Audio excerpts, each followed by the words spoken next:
Nasib Record.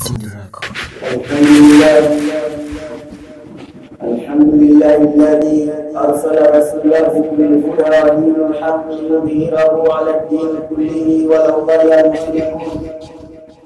Amma ba'd, fa inna asdaqal hadithi kitabullah wa khairal hadi Muhammadin alayhi salatu wassalam wa sharral umuri muhdatsatuha wa kullu muhdatsatin bid'ah wa kullu bid'atin dalalah wa kullu dalalatin finnar. A'adana Allahu minna wa minkum minnar. Ikhwatal iman, usikum wa nafsi awwalan bi taqwallahi ta'ala wa ta'atihi ayyuhan nas.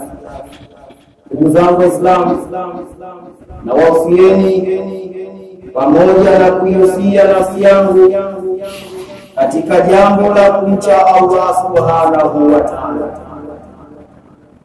Ama maudhui ya hotuba yetu ya leo, tutazungumzia juu ya gonjwa kubwa la husda au hasad ambayo imeenea katika nyoyo za waumini. Ayyuhal muslimun, al-hasad wa tamanni ni'mati an sahibihi sawa kanat ni'mat din au dunya. Tunasema husda ni kile kitendo cha mtu kutamani neema ambazo mtu ameneemeshwa na Allah subhanahu wa ta'ala, ikiwa ni neema ya dini au ikiwa ni neema ya dunia. Kitendo hichi cha mtu kutamani zile neema ambazo ameneemeshwa mwenzake zitokee, hiyo ndio tunaita husda. Na tukitizama katika jamii ambayo imetuzunguka, basi moja kwa moja husda tunapeana, au asilimia kubwa ambao watu wanawafanyia wenzao husda ni watu waliomo katika dini. Inawezekana pengine ni muadhini tu msikitini, lakini tayari mtu yule mtu akamwekea husda mwenzake, lakini kwa kupewa nafasi ile kwamba wewe tunakupa kuwa uwe nafasi hapa msikitini, basi moja kwa moja katika nafsi yake ataikataa, lakini akiwepo mwenzake tayari moyo wake unakuwa unamuumiza. Kitendo hichi hakika ni kitendo kibaya. Al-hasad huwa al-marad min amrad al-qulub. Tunasema husda ni katika maradhi miongoni mwa maradhi ya moyo. Wa aqbahu maradhi min maradhi, na ni katika mabaya, ni maradhi mabaya kuliko maradhi mengine yote, kwa sababu hakika ya maradhi mengine moja kwa moja yanakuwa yanamuondoshea mtu afya ya mwili, lakini husda inakuwa inamuondoshea wewe dini yako, inaunguza mema yako, pia hata wewe nafsi yako pia. La innal marada ya'kulu al-jisma wal hasada ya'kulu ad-din wal hasanat wal qalbi. Hakika ya maradhi ya husda yanakula kiwiliwili, yanakula moyo wa mtu, yanakula mema ya mtu. Ndugu zangu Waislamu, tazameni gonjwa hili ambalo tunalo sisi. Tunatakiwa tujiepushe, kama ilivyokuja hadithi ya Bwana Mtume Muhammad sallallahu alaihi wasallam anayosema, iyyakum wal hasad, jiepusheni na husda, fa innal hasada, hakika ya husda yaakulu hasanatu kama taakulu naru hataba, yanakula mema ya mtu kama vile kwamba kuni zinavyokula moto, kama vile moto unavyokula kuni. Tutizame mema ambayo tunayafanya, tumebakia na mambo madogo tukishaswali swala za faradhi tunatoka, lakini katika nyoyo zetu tuna husda, na tunaambiwa yakul hasanati, yanakula mema kama taamulu naru khababa, kama vile kwamba moto unapokula unapokula mema. Jiepusheni na husda, kwani hakika husda inakula mema kama vile moto unapokula kuni. Ndugu zangu Waislamu, hakika hasidi hana akaunti ya mema katika akaunti yake, kwani kile kitendo cha kutereka katika nafsi yake ya kwamba fulani kwa nini amepewa nafasi fulani, kwa nini fulani mambo yake yanamwendea, kwa nini fulani ana hichi, kile kitendo kile kinakula mema yake. Innal hasada maradhun qatil, hakika ya husda ni maradhi yenye kuua. Wama fasha fi ummatin illa wa halakaha, hakika gonjwa la husda kama litaingia katika umma, basi hakika umma huo utaangamia. Wama nazala fil ardi illa kana sabila fanaiha, hakika gonjwa la husda kama litateremshwa katika ardhi, hakika ardhi itaangamia na vilivyomo vitaangamia, kwani kila mmoja atakuwa anapeleka husda kwa mwenzake, kila mmoja atakuwa anatamani na kile cha mwenzake. Mwisho wa siku kutakuwa hakuna maendeleo isipokuwa ni maradhi ya moyo.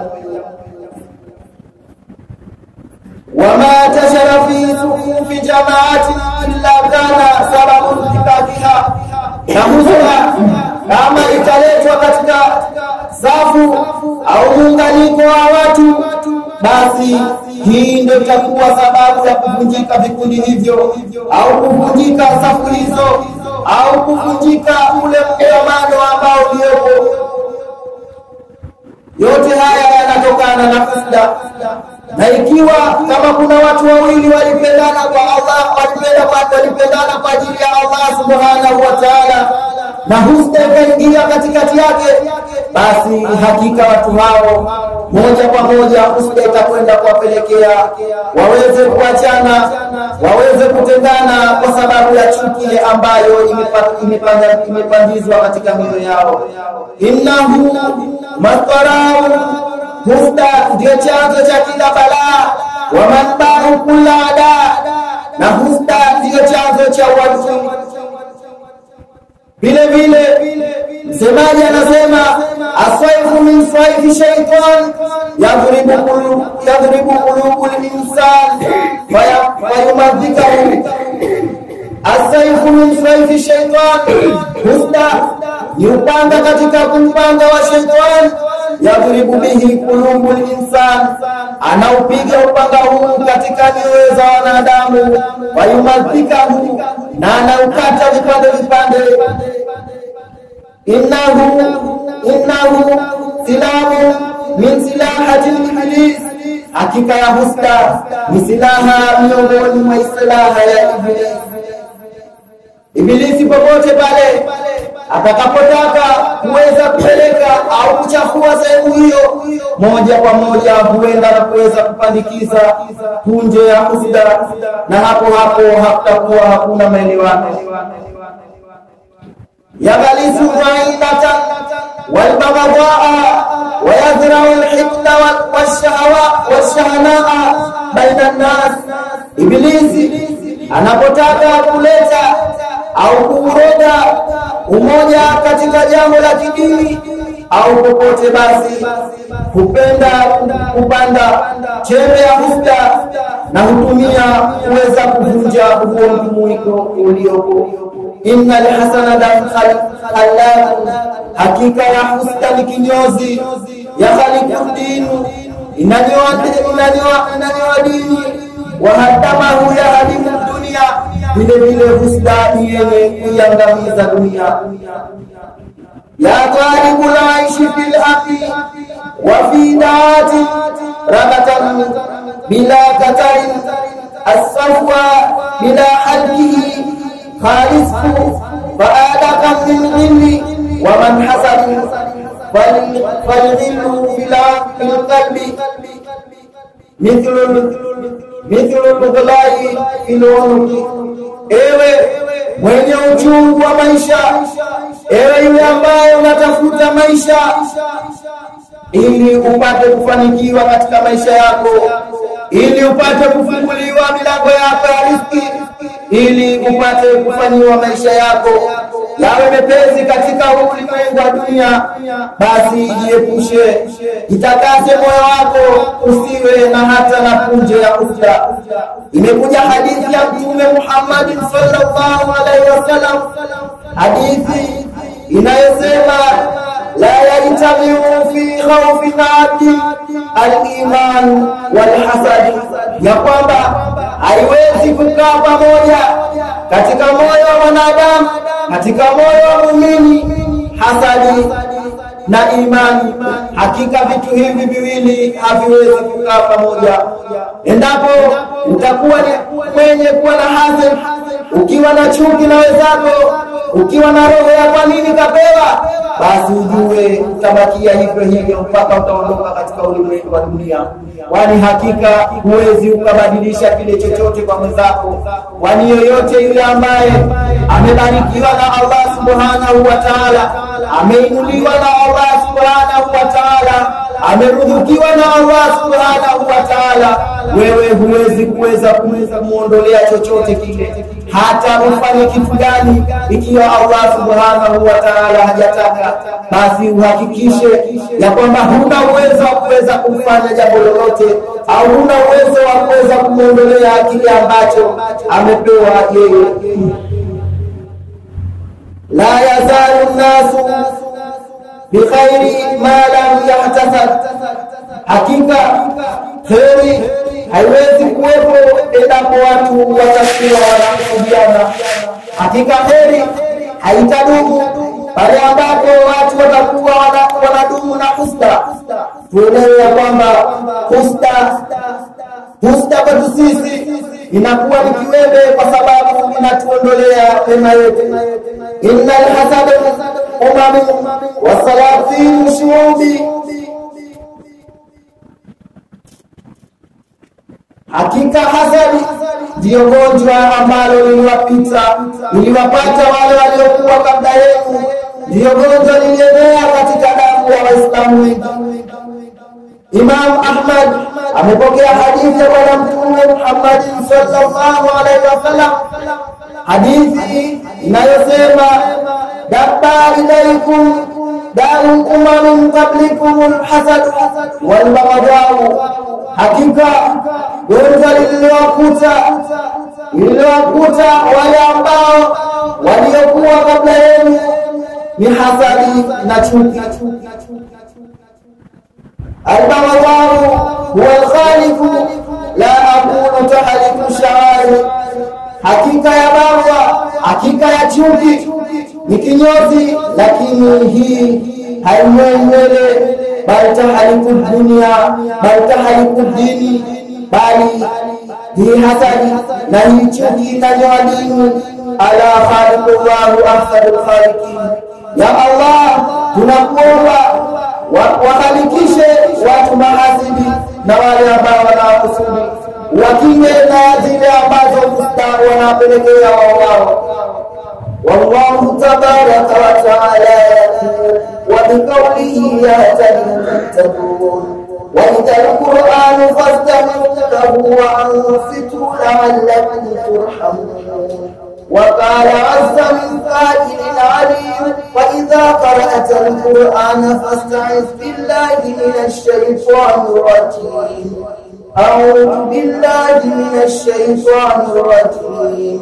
هل أتاك حديث الجنود فرعون وثمود بل الذين كفروا في تكذيب والله من ورائهم محيط بل هو قرآن مجيد في لوح محفوظ.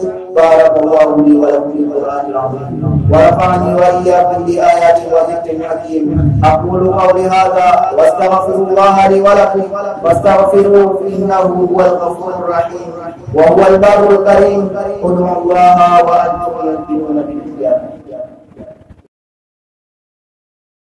الحمد لله وكفى وعلى آله المتقى ثانيا أوصيكم ونفسي أولا بتقوى الله تعالى وطاعته أيها الناس ومara pili wausieni pamoja na kunisia nafsi yangu katika jambo la kumcha Allah subhanahu wa ta'ala. Ndugu zangu Waislamu, hakika ya musda ndio dhambi ya kwanza ambayo imetenda katika ulimwengu hii. Kitu gani kilichompelekea Iblis kuweza kupinga amri ya Allah subhanahu wa ta'ala? Allah subhanahu wa ta'ala alipotaka kumuumba mwanadamu, Iblis alikuwa akimzunguka mwanadamu na ikawa anajijaji katika nafsi yake, huyu ni kiumbe gani na atakuwa vipi? Basi baada ya Allah subhanahu wa ta'ala kumuumba na akawaamrisha malaika waweze kumsujudia Adam, Iblis alikataa na moja kwa moja, wa idh qala rabbuka lil malaikati isjudu li adama fasajadu. Nakumbuka Allah subhanahu wa ta'ala alipoambia malaika msujudie Adam, fasajadu, wakasujudu illa Iblis, isipokuwa Iblis aba, alikataa, wastakbara na kajifuna. Baada ya kukataa, Iblis anamjibu Allah subhanahu wa ta'ala ya kwamba siwezi kuweza kukisujudia kiumbe hichi, khalaqtahu min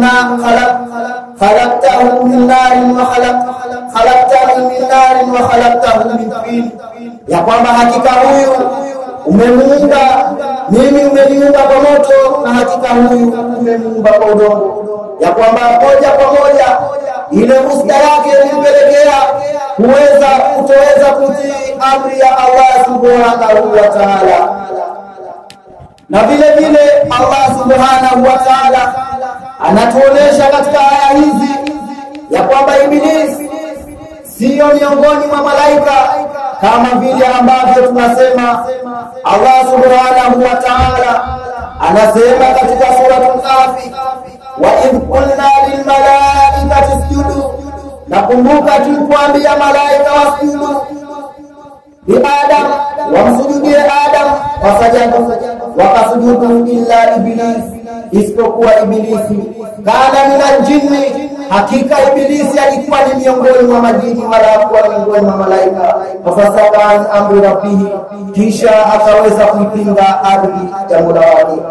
Watu wengi wakasema kwamba Ibilisi ni miongoni mwa malaika, lakini Iblis, Qur'ani inakataa hivyo. Inasema Iblis ni miongoni mwa majini, lakini alikuwepo katika nafasi za huko juu.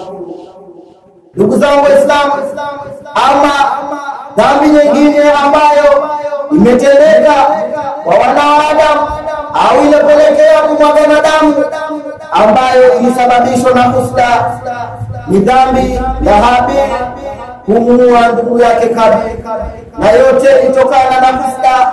Kwa nini huyu awe mke mzuri, mimi niowe mke ambaye sio mzuri?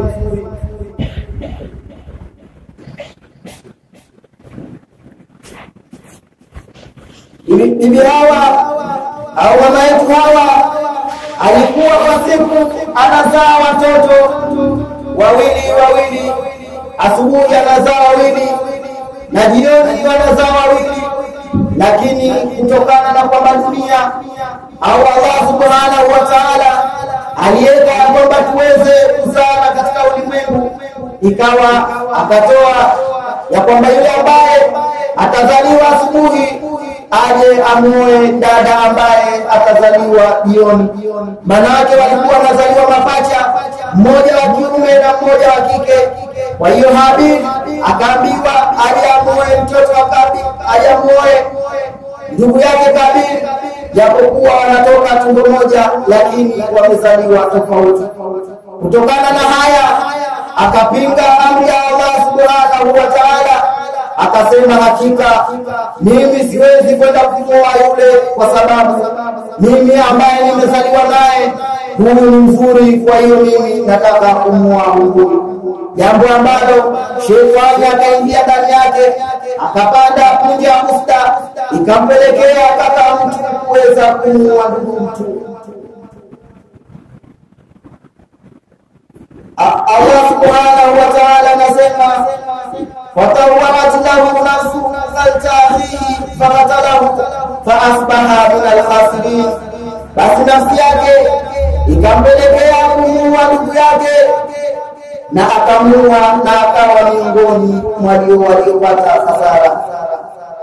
Ndugu zangu Waislamu, hawa ni ndugu, baba mmoja mama mmoja, wamewekeana fusta ambayo imepandikizwa na Ibilisi, moja kwa moja wakaweza kusababisha kifo cha kwanza katika ulimwengu huu kilichoweza kumwaga damu.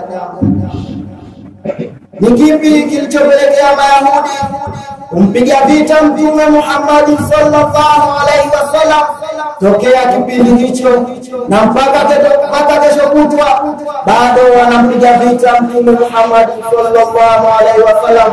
Qur'ani inatuambia, na hawatoridhika Mayahudi na Manaswara mpaka muweze kufuata mila zao.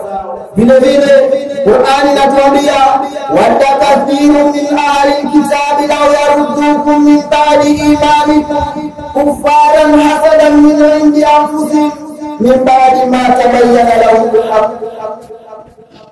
Hasad ndiyo iliyopelekea wadda kathiru, miongoni mwa wengi, min ahli alkitab, miongoni mwa Wayahudi, law yaruddukum min ba'di imanikum, wanatamani katika nafsi zenu murudi murejee katika dini yenu, kufaran hasadan min indi anfusikum, kutokana na hasadi ambayo iko katika nyoyo zao. Wanatamani hata kama umeamini basi murudi kule kule katika uhasidi, murudi kule kule katika kumwasi Allah subhanahu wa ta'ala. Tutizame ni jambo gani ambalo lilipelekea Makuraish kukataa kupokea ujumbe wa Bwana Mtume Muhammad sallallahu alaihi wasallam, na wakataka Qur'ani iweze kushushwa kwa wao wala sio kwa Bwana Mtume Muhammad sallallahu alaihi wasallam. Yote haya yanatokana na Qur'ani inatuthibitishia hilo kwa kusema, waqalu laula nuzila hadha alquran ala rajulin min qaryatayn azim, na akasema kwa nini hii Qur'an haikuteremshwa kwa mtu mkubwa katika miji hii? Kwa nini hakuteremshiwa Abu Jahl? Kwa nini hakuteremshiwa Abu Sufyan? Yote haya kwa sababu ya husda ambayo imejaa katika nyoyo zao. Allah subhanahu wa ta'ala anawajibu, anaambia, ahum yaksimuna rahmat rabbik, hivi nyie ndiyo mnagawa rehema za Mola wenu mlezi? Allah subhanahu wa ta'ala anasema, hakika sisi ndiyo huwa tunagawa riziki baina yenu katika uhai wa dunia, na tukawapa baadhi yenu juu ya baadhi wengine, tukawainua juu. Kwa hivyo baadhi wakafanya wengine waweze kuwatumikia, na hamwezi kuweza yule ambaye amejaliwa neema za Allah subhanahu wa ta'ala, huyo ndiye bora. fasakamna bainahum ma'ishatahum fil hayati dunya wa rafa'nahum fawqa ba'd, na tukawainua juu ya wengine darajat, liyattakhidhahum ba'dahum sukhriya, na tukawapa wengine kuliko wengine tukawapa riziki zao, ya kwamba Allah subhanahu wa ta'ala namna alipomjalia au alipomuinua, basi anapanga tukesho tukijaliwa tutakula hichi na hichi, lakini mwingine anaamka siku ya pili hajui nitakula nini na nini, mwingine inafika mpaka usiku pengine anaishia maji. Allah subhanahu wa ta'ala amefanya haya kwa rehema zake, amewainua wengine baada ya wengine. Kwa maana hiyo, kama wewe utakuwa na hasad, Kwa nini mtu fulani kapewa? Jua Allah subhanahu wa ta'ala anasema katika sura An-Naml kwamba yeye ndiye ambaye anatoa riziki, ya kwamba binadamu hata ufanye nini, hata ufanye jambo gani, huwezi kuweza kumzuilia mwenzako kuweza kupewa riziki. Ndugu zangu Waislamu, baada ya yote haya nataka tukumbushane kidogo, kwa sababu tuko katika kipindi ambacho ni kipindi cha siasa.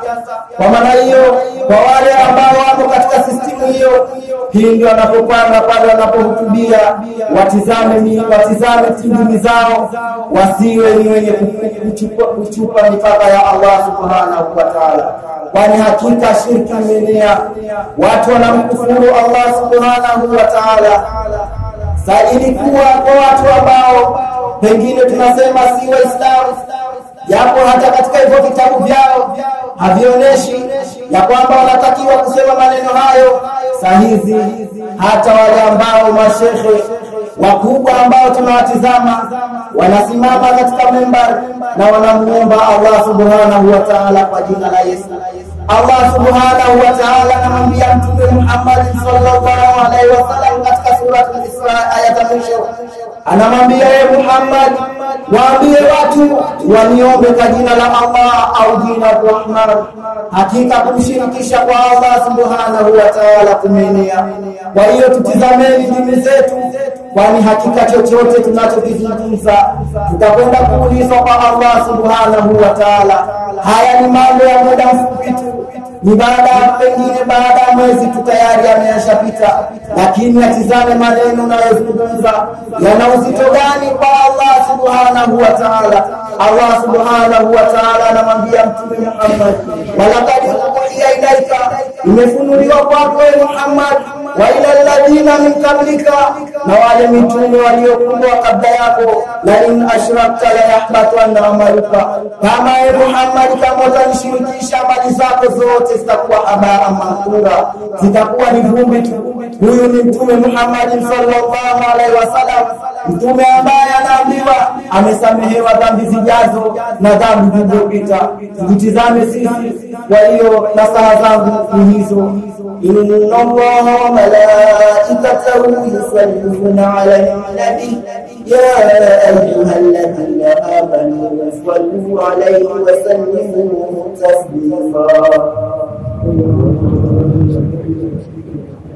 اللهم صل على محمد وعلى ال سيدنا محمد كما صليت على ابراهيم وعلى ال ابراهيم، وبارك على خليفه من بعد مختار واكمال المهاجرين والانصار، خير المباشر بعد الانبياء سيدنا ابي بكر الصديق وعمر الفاروق وعثمان النورين وعلي الرضي وعن الستة الباقي. اللهم أصلح ذات بيننا وألف بين قلوبنا. اللهم ردا إلى الإسلام ردا جميلا، وردا إلى الكتاب والسنة ردا جميلا. اللهم أحد شبابنا، اللهم أحد شبابنا. اللهم لا تجعل في أحد منهم في يمكننا ظلامة برحمتك يا ارحم الراحمين. اللهم انصر من نصر دين محمد، واخذ من خذل دين محمد بقول جبريل وعزته ملكوت انك انت السميع القريب. اللهم ارفعنا عن البلاء والفحشاء والمنكر والجرب والحرب والطاعون والفتن ما ظهر منها وما بطن من بلدنا هذا خاصة